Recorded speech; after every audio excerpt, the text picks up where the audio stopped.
وما خلقت الجن والإنس إلا ليعبدون.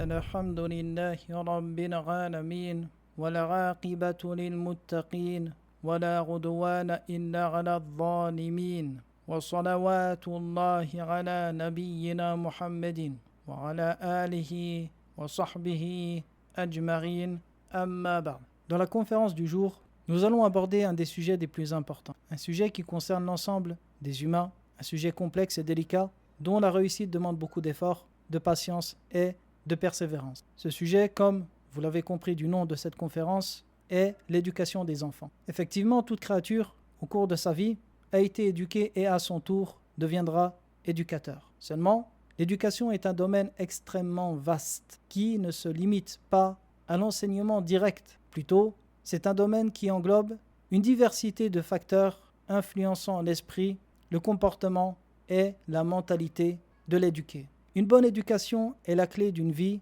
équilibrée et heureuse. D'elle dépend l'épanouissement de l'individu et sa réussite. Elle est le socle d'une société saine et sécurisée. De même qu'une mauvaise éducation est souvent à l'origine d'un mal-être, de la corruption des mœurs et de la décadence morale. Dans la conférence du jour, je vais aborder l'aspect théorique de l'éducation. Il s'agira ici d'une courte introduction sur l'importance de l'éducation dans le Coran et la Sunna, son jugement, ses conséquences et l'immense récompense qui découle de celle-ci. Puis, dans d'autres conférences, j'aborderai les fondements de l'éducation et ses objectifs à la lumière du Coran et de la Sunna. Tout d'abord, sachez que le Coran et la Sunna ont accordé une importance particulière à l'éducation et à l'enseignement. Ainsi, le tout premier verset qui fut révélé au prophète salawatullahi alayhi wa sallam est « Iqra bismi rabbika alladhi khalaqa, khalaqa al-insana min alaqa, Iqra wa rabbuka al-akram, alladhi allama bil qalam » Dans le sens de ce verset, lis « Au nom de ton Seigneur qui a créé ». Il a créé l'homme d'une adhérence, lis « Ton Seigneur est le très noble qui est enseigné par la plume ». Dans un autre verset, Allah nous dit « Huwa alladhi ba'atha fil ummiyina rasulan minhum yatlu alayhim ayatihi wa yuzakkihim wa yu'allimuhumul kitaba wal hikma ». C'est lui qui a envoyé un peuple qui ne possédait pas de livre, un messager d'entre eux, qui leur récite ces versets, les purifie et leur enseigne le livre et la sagesse. Il dit encore « Wa qur rabbi zidni ilma » et dit « Seigneur, augmente-moi en savoir ». Et les versets allant dans ce sens sont extrêmement nombreux dans le Coran, montrant l'importance de l'éducation et de l'enseignement. Même si tous deux sont étroitement liés, l'éducation reste cependant plus large et plus englobante que le simple enseignement, car elle comprend l'accompagnement, la formation morale, intellectuelle. Elle repose sur un travail de réforme et d'amélioration par proximité à long terme. Mais néanmoins, sa pierre angulaire reste l'enseignement, ce qu'on appelle at-ta'lim, verbe dérivé du mot al-ilm, la science. Car toute éducation repose forcément sur l'enseignement.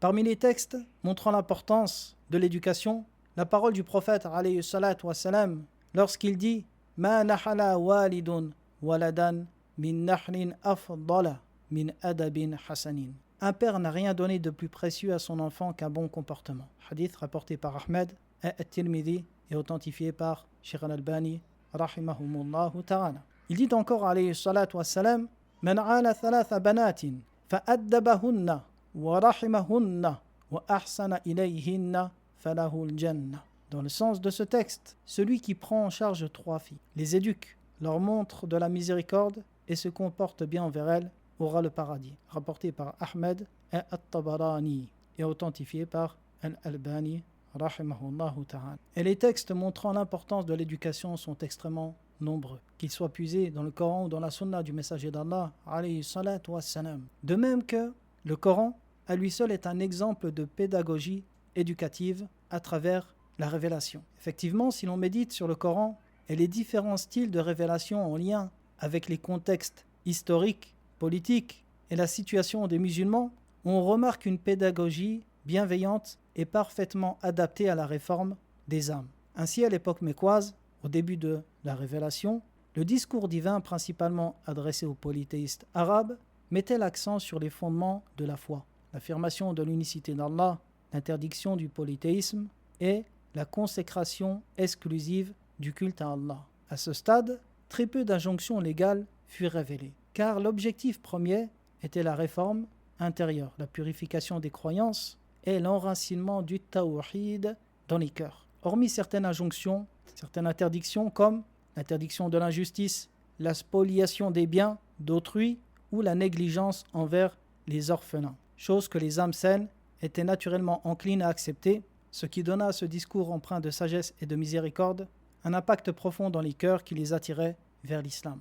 Puis, avec l'époque médinoise, qui marqua l'avènement de l'État musulman, lorsque les croyants furent fermement établis dans la foi, la révélation prit une nouvelle orientation. Les prescriptions juridiques furent alors révélées progressivement, les obligations du jeûne, du pèlerinage, de la zakat, du djihad, ainsi que les règles concernant el halal ou el haram, le licite et l'illicite, l'interdiction du vin, l'interdiction des jeux de hasard, et ainsi de suite. Aïcha, radiyallahu anha, nous dit, ce qui fut révélé en premier, c'était une sourate de Al-Mufassal, c'est-à-dire les courtes sourates du Coran, de sourate Qaf jusqu'à An-Nas, dans laquelle il était question du paradis et de l'enfer. Puis, lorsque les gens se tournèrent vers l'islam, les prescriptions concernant le licite et l'illicite furent révélées. Mais si la première chose révélée avait été « ne buvez pas de vin », ils auraient dit « jamais nous ne délaisserons le vin ». Et s'il avait été révélé en premier « ne commettez pas la fornication », ils auraient dit « jamais nous ne délaisserons la fornication ». En vérité, ce qui fut révélé à la Mecque, à Mohammed alayhi salatu wa salam, alors que j'étais une jeune fille, qui jouait encore, c'est « mais l'heure est leur rendez-vous, et l'heure sera plus terrible et plus amère ». Et ce n'est que lorsque j'étais déjà avec lui, c'est-à-dire marié, que les sourates Al-Baqarah et An-Nisa furent révélées, rapportées par Al-Bukhari, hadith numéro 4993. Dans ce texte, Aïcha nous informe que la révélation adapta le discours en fonction de la situation des croyants. Elle éduqua leur foi et leur spiritualité en commençant par l'importance de la croyance jusqu'à ce qu'elle s'ancre dans ses cœurs, puis s'orienta ensuite vers les injonctions et les obligations. À l'instar de beaucoup de législations qui furent introduites de manière progressive, illustrant encore la sagesse éducative dans la révélation. Par exemple, l'interdiction de l'alcool ne fut imposée d'un seul coup, mais passa par plusieurs étapes successives afin de préparer les âmes à l'accepter. Il en va de même pour le jeûne.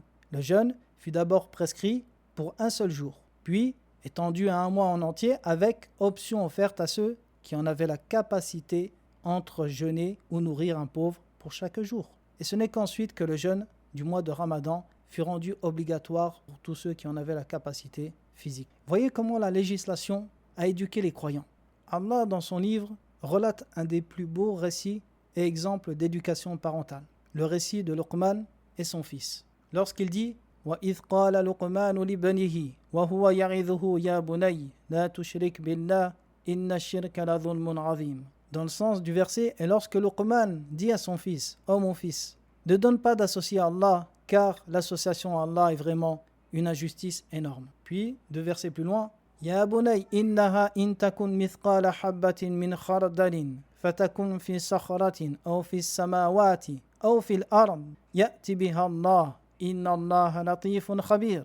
Ya bunay aqimi as-salah wa'mur bil ma'ruf wanha 'anil munkar wasbir 'ala ma asabak inna dhalika min 'azmi al-umur wa la tusa'ir خدك للناس ولا تمشي في الأرض مرحا إن الله لا يحب كل مختال فخور وقصد في مشيك واغضض من صوتك إن أنكر الأصوات لصوت الحمير. Dans le sens de ces versets, ô mon fils, même s'il s'agit du poids d'un grain de moutarde et que cela se trouve dans un rocher ou dans les cieux ou sur la terre, Allah le fera venir. Allah est infiniment savant et parfaitement connaisseur. Ô mon fils, accomplis la prière, ordonne le bien, interdis le mal et endure avec patience ce qui t'atteint.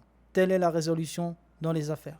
Et ne détourne pas ton visage des gens avec orgueil, et ne marche pas sur terre avec arrogance. Certes, Allah n'aime pas tout arrogant, plein de glorioles. Sois modéré dans ta démarche et baisse ta voix, car la plus détestable des voix, c'est bien la voix des ânes. Observez l'immense pédagogie dont fait preuve Luqman dans ses enseignements précieux prodigués à son fils. Il commence par lui interdire le polythéisme, en le sensibilisant à sa nature abjecte et en lui expliquant qu'il constitue la plus grande des injustices. Il ne se contente pas d'interdire, mais il éclaire le cœur de son fils sur la gravité du shirk. Ensuite, il lui rappelle l'au-delà, en mentionnant qu'aucune chose, aussi infime soit-elle, fût-ce un grain de moutarde dissimulé dans les tréfonds des cieux ou de la terre, n'échappera à la science et au jugement d'Allah. Ensuite, il lui ordonne la plus grande injonction divine, obligatoire, la prière. Il l'enjoint aussi à ordonner le bien et interdire le blâmable, tout en lui enseignant la nécessité d'endurer avec patience les épreuves que cela implique. Il complète ensuite son enseignement par des comportements nobles,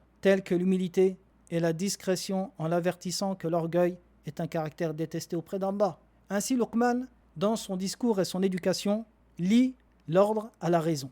Il ne se limite pas à des injonctions sèches ou à des interdictions catégoriques, mais cherche à impacter profondément et à veiller la compréhension de son fils. Également, le prophète alayhi salatu wassalam, était un exemple éminent d'éducation. Tout au long de sa mission prophétique, il n'a cessé d'enseigner, d'éduquer, de corriger et de réformer sa communauté. Il les a guidés vers les plus nobles des comportements et leur a transmis les enseignements les plus précieux. Aucun aspect de la vie religieuse ou mondaine n'a été négligé. L'imam Muslim rapporte que un polythéiste dit à Salman al-Farisi radiyallahu anhu: votre compagnon vous enseigne tout, même la manière d'accomplir vos besoins. C'est-à-dire, ce polythéiste, voulant se railler de Salman, il lui dit: votre compagnon, c'est-à-dire le prophète alayhi salatu wassalam, vous enseigne toutes choses jusqu'à comment faire vos besoins. Alors Salman al-Farisi radiyallahu anhu répondit: en effet, il nous a interdit de faire face à la qibla ou de nous tourner vers elle en déféquant, et de nous essuyer avec moins de 3 pierres, ou avec de l'os,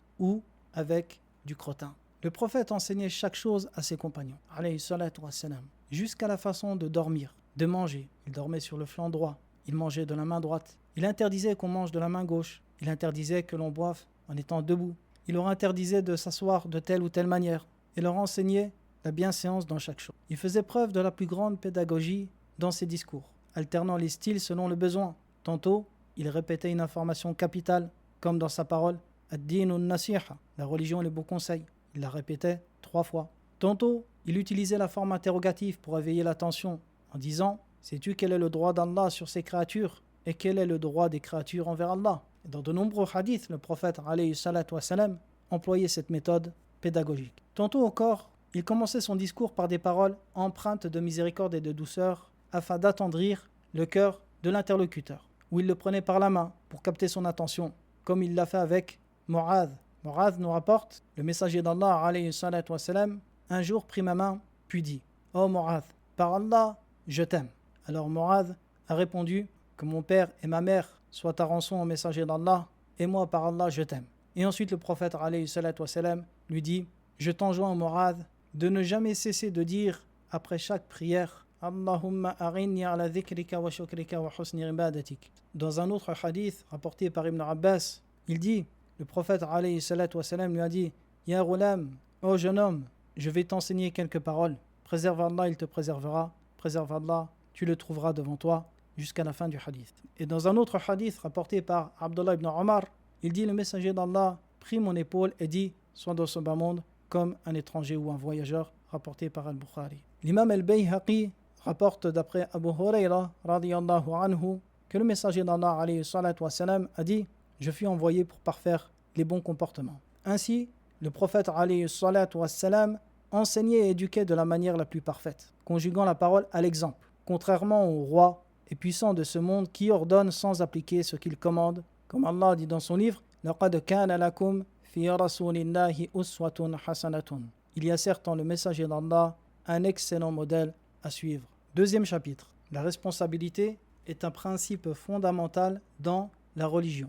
Même si à la base, l'homme ne sera jugé que pour ses propres actes, l'islam, ne négligeant rien des aspects de la vie de l'homme, a engagé la responsabilité de chacun comme injonction divine pour tout ce que Allah nous a confié comme dépôt, que cela concerne la santé, la raison, les biens ou la famille. Donc l'homme rendra des comptes pour ce qu'Allah lui a octroyé dans ce bas monde. Allah dit dans son livre: Ya ayyuhalladhina amanu qu anfusakum wa ahlikum nara wa quduha an-nasu wal hijara. Ô vous qui avez cru, préservez vos personnes et vos familles d'un feu dont le combustible sera les gens et les pierres. Qatada dit en tafsir, comme l'a rapporté Ibn Kathir: tu leur ordonnes d'obéir à Allah, tu leur interdis de lui désobéir, tu assumes ton devoir envers eux selon ce qu'Allah t'a ordonné, tu leur enjoins son ordre et tu les aides à l'accomplir. Et lorsque tu vois une désobéissance envers Allah, tu les en empêches et tu les réprimandes. Le prophète alayhi salatu wassalam dit dans un hadith Kafa bil mar'i ithman an yudayya man yarul. Il suffit à l'homme comme péché de négliger ceux dont il a la charge. Rapporté par Al-Bayhaqi dans As-Sunan al-Kabir. Et parmi les textes clairs qui montrent l'obligation de l'éducation, le hadith de Abdullah ibn Omar radiyallahu anhuma, dans lequel le prophète alayhi salatu wassalam dit « Chacun de vous est un berger et chacun de vous est responsable de son troupeau. Le dirigeant est un berger vis-à-vis de son peuple et il est responsable d'eux. L'homme est un berger dans sa maison et responsable des membres de sa famille. La femme est une bergère dans la maison de son mari et de ses enfants et elle est responsable d'eux. L'esclave est un berger vis-à-vis des biens de son maître et il est responsable d'eux. Certes, chacun de vous est un berger et chacun de vous est responsable de son troupeau, rapporté par Al-Bukhari et Muslim. Le terme employé dans ce hadith, responsable, est mas'oul, qui signifie linguistiquement rendre des comptes, être interrogé pour cela. On comprend ici la gravité de l'erreur dans laquelle tombent certains, en prétextant que la guidée ne revient qu'à Allah afin de se soustraire à leurs responsabilités. Certes, la guidée qui consiste à orienter les cœurs et accorder la foi est exclusivement entre les mains d'Allah Ta'ala. Mais la guidée qui consiste à montrer le droit chemin, à enseigner et à orienter vers la vérité est une responsabilité confiée aux hommes, selon leur capacité et leur rôle dans la société. Et c'est ainsi qu'Allah a dit à propos de son prophète alayhi salatu wassalam wa innaka latahdi ila siratin mustaqim. Et en vérité tu guides vers un chemin droit. C'est ainsi que le principe d'éducation et d'enseignement incombe à tout musulman. Et nous verrons qu'il dépasse largement le simple cadre familial. 4e chapitre, l'éducation, une cause de réussite dans ce bas monde et dans l'autre. L'homme est prédisposé à accepter la vérité et à la suivre. Cependant, malgré cette disposition, il reste exposé aux influences corruptrices de ce bas monde. Et même si sa raison peut percevoir une partie du bien et du mal, elle demeure limitée. Elle ne peut, elle seule, lui indiquer avec certitude le chemin à suivre, sans repère, sans exemple et sans éducateur. C'est pourquoi Allah a choisi parmi les hommes des messagers, qu'il a établis comme guides pour montrer la voie à ses serviteurs. Et toute âme sincère en quête de réforme et de salut s'efforce, dans la mesure du possible, d'imiter ces modèles prophétiques et de suivre leur enseignement. Le prophète alayhi salatu wassalam a dit « Chaque nouveau-né vient au monde sur al-fitra, puis ses parents font de lui un juif, un chrétien ou un majous », porté par Al-Bukhari et Muslim. Le terme fitra dans ce hadith est généralement expliqué par les savants par le terme l'islam, c'est-à-dire que l'homme naît musulman, il naît sur l'islam, il naît avec cette prédisposition naturelle à adorer son Seigneur, à le reconnaître et à ne lui donner aucun associé. Et ce hadith constitue une leçon précieuse pour tout éducateur. Pourquoi ? Car il nous montre que, bien que l'enfant naît avec une nature saine, disposé à reconnaître la vérité et à accepter l'islam, son environnement dans lequel il grandira jouera un rôle déterminant sur son orientation future. Ainsi, malgré cette prédisposition naturelle, l'éducation parentale, qu'elle soit positive ou néfaste, finira par impacter profondément cette fitra, que ce soit à court ou à long terme. Et c'est pourquoi l'éducation peut soit préserver cette nature originelle, soit la corrompre et l'altérer. Le messager d'Allah, alayhi salatu wassalam, dit « Ar-rajulu ala dini khalilihi, falyanzur ahadukum man yukhalilu » L'homme a la religion de son ami, que l'un d'entre vous regarde donc qui il fréquente, rapporté par Abu Daoud. Regardez comme dans ce hadith, le messager d'Allah, alayhi salatu wassalam, nous montre l'importance des bonnes fréquentations et l'impact profond qu'elles peuvent avoir sur l'homme. À tel point, le messager d'Allah, alayhi salatu wassalam, a dit que l'homme a la même religion que son ami. Que dire lorsque nos enfants fréquenteront des polythéistes, se lieront d'amitié avec eux et que ces derniers deviendront même leurs confidents. Allah dit dans son livre وَصَدَّهَا مَا كَانَتْ تَعْبُدُ مِن دُونِ اللَّهِ إِنَّهَا كَانَتْ مِن قَوْمٍ كَافِرِينَ. Et ce qu'elle adorait en dehors d'Allah l'empêchait d'adorer Allah.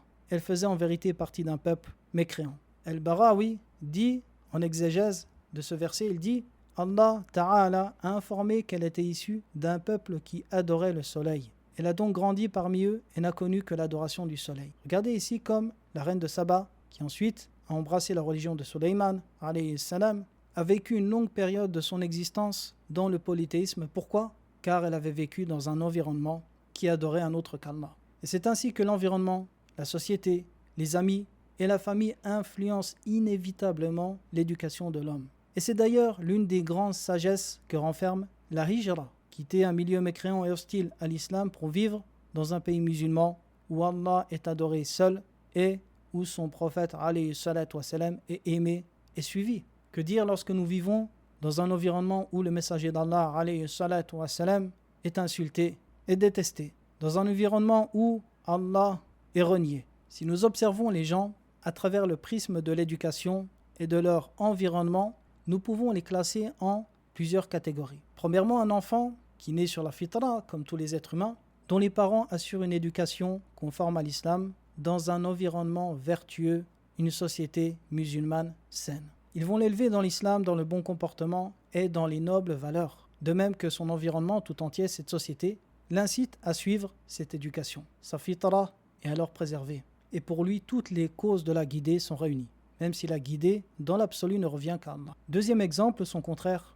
Un enfant également né sur la fitra, mais ses parents corrompent son éducation et son environnement est malsain. Il vit dans une société décadente. Il élève donc dans la mécréance, la désobéissance et les mauvais comportements. Sa fitra se voit alors altérée et pour lui, toutes les causes de l'égarement sont réunies, mais malgré cela, Allah guide qui il veut. Et nous le constatons, par exemple, dans les sociétés d'Europe, d'Occident, ces personnes qui se convertissent à l'islam malgré l'environnement et leur cercle familial corrompu. Troisième cas, un enfant qui naît sur la fitra, comme tous les enfants, dont les parents assurent une bonne éducation fondée sur l'islam, conforme aux préceptes de la foi et de la sunna, mais qui vit dans une société pervertie et un environnement extérieur nocif. Dans ce cas, les influences extérieures finissent par avoir raison de l'éducation de ses parents. C'est malheureusement la situation de nombreux enfants musulmans vivant dans des pays non musulmans. L'entourage finit parfois par étouffer l'éducation religieuse reçue à la maison.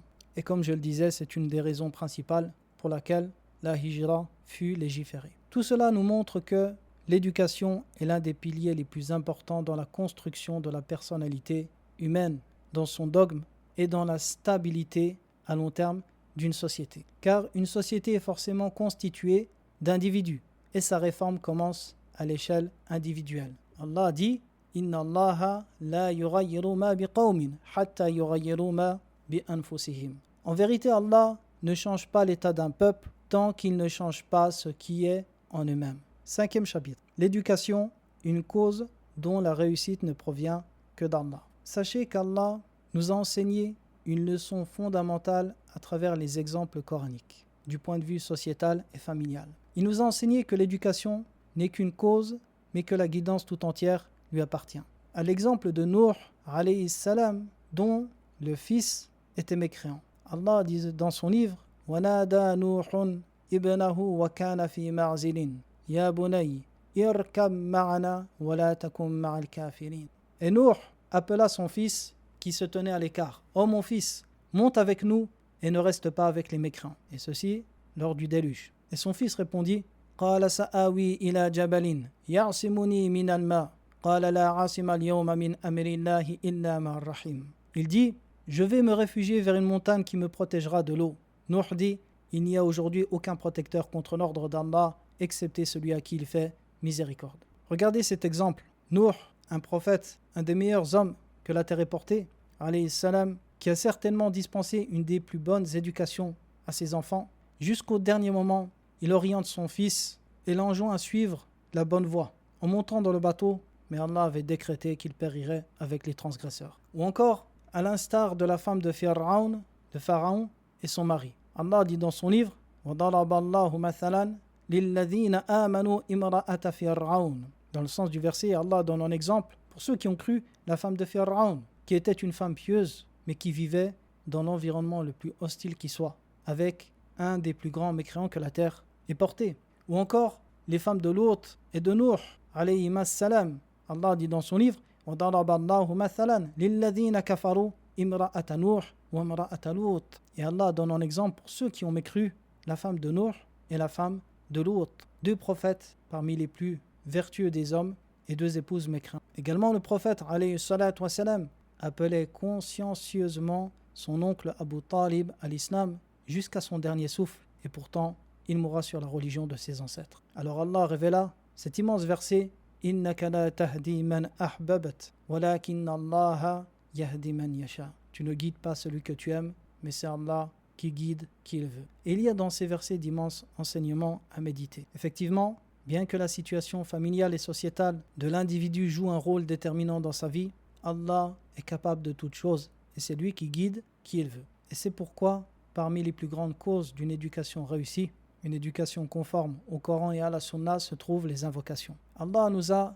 orientés et enjoint de l'invoquer dans cette immense tâche et responsabilité, car sans son aide, aucun succès véritable n'est possible. À l'instar de l'invocation de Zachariah, lorsqu'il dit « Rabbi habli min ladunka dhurriyatan tayyibah, innaka sami'ud du'a » Seigneur, accorde-moi venant de toi une descendance pure, tu es en vérité celui qui entend l'invocation. Ou l'invocation de Ibrahim « Rabbi ja'alni muqima as-salah wa min dhurriyyati, Rabbana wa taqabbal du'a » Seigneur, fais de moi quelqu'un qui accomplit la prière, ainsi que ma descendance. Seigneur, agrée mon invocation. Ou encore, Rabbi habli min as-salihin. Seigneur, accorde-moi un enfant d'entre les vertueux. Ou encore dans Surat Al-Furqan, dans l'invocation des serviteurs de Ar-Rahman, وَالَّذِينَ يَقُولُونَ رَبَّنَا هَبْ لَنَا مِنْ أَزْوَاجِنَا وَذُرِّيَّاتِنَا قُرَّةَ أَعْيُنٍ وَاجْعَلْنَا لِلْمُتَّقِينَ إِمَامًا. Et ceux qui disent, Seigneur, fais que nos épouses et nos enfants soient la joie de nos yeux et fais de nous un modèle pour les pieux. En résumé, l'homme sera jugé pour les causes qu'il a entreprises dans l'éducation de ses enfants. Et parmi les plus grandes causes, comme nous l'avons mentionné, un environnement familial adéquat, sain, et un environnement dans une société musulmane régie par le Coran et la Sunna du prophète alayhi salatu wassalam. Également le choix des compagnons des enfants, de leurs amis, tout en plaçant sa confiance en Allah, en l'invoquant et en lui demandant la réussite. Dernier chapitre que nous allons aborder dans cette conférence, dans cette introduction, c'est la récompense de l'éducation, la récompense d'une bonne éducation. Alors, comme je l'ai mentionné précédemment, l'éducation est une injonction divine dont nous devrons rendre des comptes Yawm al-Qiyamah. Et c'est pour cela que la récompense liée à celle-ci, la récompense d'une éducation conforme à l'islam et ses principes est immense. Il y a énormément de textes qui montrent cela, comme la parole du prophète alayhi salatu wassalam, celui qui prend en charge 3 filles, les éduque, les marie et se comporte bien avec elles, alors il aura le paradis, rapporté par Abu Daoud. Un autre texte, il dit encore, alayhi salatu wassalam, lorsque le fils de Adam meurt, ses œuvres s'interrompent, sauf dans 3 cas. Une aumône continue, une science dont les gens tirent profit, ou un enfant pieux qui invoque pour lui. Il dit encore, celui qui prend soin de 2 filles, jusqu'à leur maturité viendra avec moi le jour du jugement ainsi. Et il a joint ses 2 doigts, rapporté par Muslim. Et encore dans des textes plus généraux comme celui qui indique un bien aura la même récompense que celui qui l'accomplit, c'est-à-dire que tout le bien que vous enseignerez à vos enfants et qu'ils mettront en pratique, eh bien, vous aurez la même récompense qu'eux sans diminuer la leur. Le prophète alayhi salatu wassalam dit encore dans un hadith rapporté par Al-Bukhari, 3 personnes auront une double récompense. Un homme qui possède une esclave, l'éduque correctement, lui enseigne de façon convenable, puis l'affranchit et l'épouse, il aura 2 fois la récompense. Vous voyez ici comment le principe d'éducation conditionne la récompense. Et nous parlerons dans la prochaine conférence, Inch'Allah, des objectifs de l'éducation. Également, nous détaillerons ces types de jugements. Sallallahu ala nabiyyina Muhammadin wa ala alihi wa sahbihi.